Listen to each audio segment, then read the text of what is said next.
All right.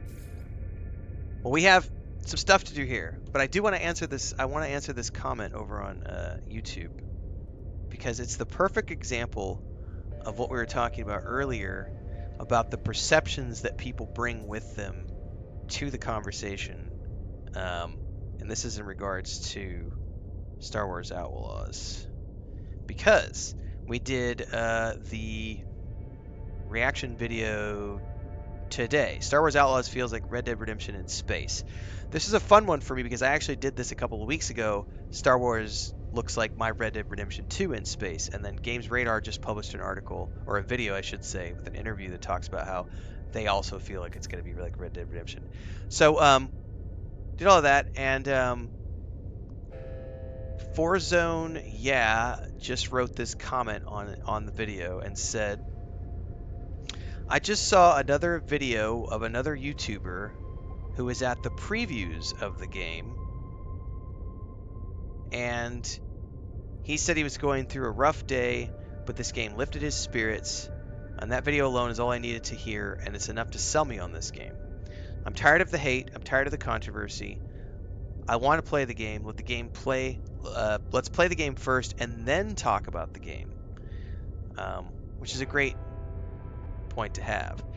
Then underneath that comment, for those of you who want to go read, or those of you who might want to respond to this comment, to those of you who actually want to have a conversation with people about stuff like this, and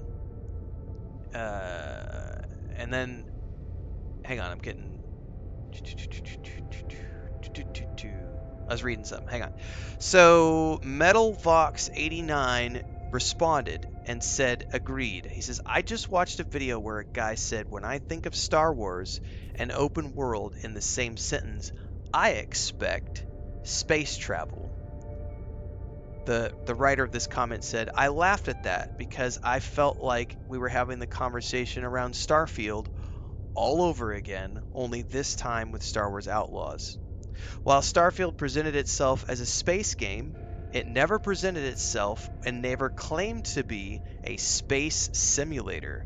It was always designed as and promoted as a space RPG. It was, in other words, it was people who took it upon themselves to believe that Starfield was going to be a space simulator. It was never promoted as such.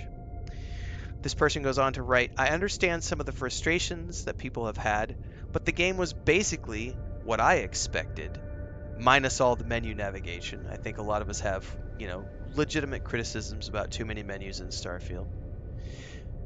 Goes on to write, when you watch Star Wars, you do see space battles and space travel, but most of the times the story is taking place inside of a ship and mostly on planets.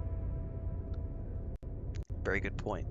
It says, while I was indifferent about this game initially, I have now become increasingly more interested in it based upon the footage that they've been seeing. This is a great comment because it points to the exact thing we were just talking about regarding Starfield earlier in the stream today, which is people who choose to interpret what they want. We were talking about the space travel, and this is what this commenter is referring to as well, because that's one of the points I brought up in that video, is how a lot of people were, thought they were going to get open-ended because they thought they were getting a space simulator. And at no point in time has Star Wars Outlaws ever been promoted as a space simulator. It's never been promoted as a space sim. It's been promoted as the first open-world Star Wars RPG. That's it. That's the tagline. Open-world Star Wars RPG.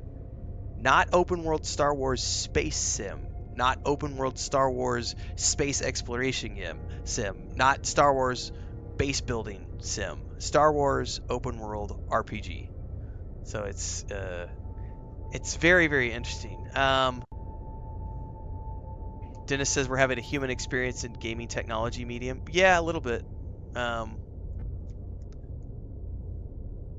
Turbotummy says, what's more space than actually trying to replicate space? You want a space game? You're playing a space game. Tim Horn says, my first space game was Wing Commander on the Super Nintendo and the original PlayStation and Star Lancer. Man, I have fond memories of, specifically Wing Commander 3 and Wing Commander 4. Because of the fact that they were doing such revolutionary stuff with real actors in a digital space, like using green screens and everything back in the day. And the cast was amazing. Malcolm McDowell, Mark Hamill, Jonathan Rhys Davies. I can't even remember all the people that were in Wing Commander 3 and then 4. And then when I went to Freelancer later, Freelancer was going back to, no voiceovers, no actors, just text, but really a super deep, rich system of space exploration and being a freelancer in space with a ship. Um, those were great games. Anyway, I thought that comment was really interesting to read through because I felt it was relevant to the conversation we were having earlier about how way too many people looked at Starfield and they made up in their mind what they thought it was going to be. And we see the same thing happening with Star Wars Outlaws. Just a whole bunch of people were out there thinking that they were getting Star Wars, the space sim, and they kind of forgot that it's never been promoted as a space sim. It's always been promoted as an open world RPG, first and foremost. Um, Fascinating the way people perceive things. And it is all about perception. There is no manipulation going on. There's no a company promising something and then taking it away or not delivering it, which definitely happened with this game to a small degree in the beginning as well, because you had a lot of people who looked at No Man's Sky and they listened to the things that were being said during interviews and they kind of blew a whole bunch of stuff completely out of proportion. And then when No Man's Sky launched, they were like, "You lied! You promised." I remember when this game launched, someone actually tried. I want to say it was in the UK.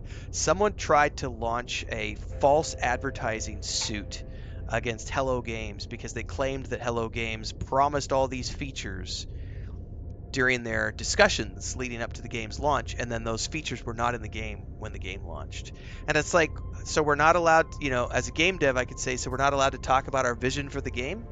Like, if I'm talking about the vision for the game, it doesn't necessarily mean all of those things are going to be in the game at the launch. I'm talking about the big picture, the 10-year plan.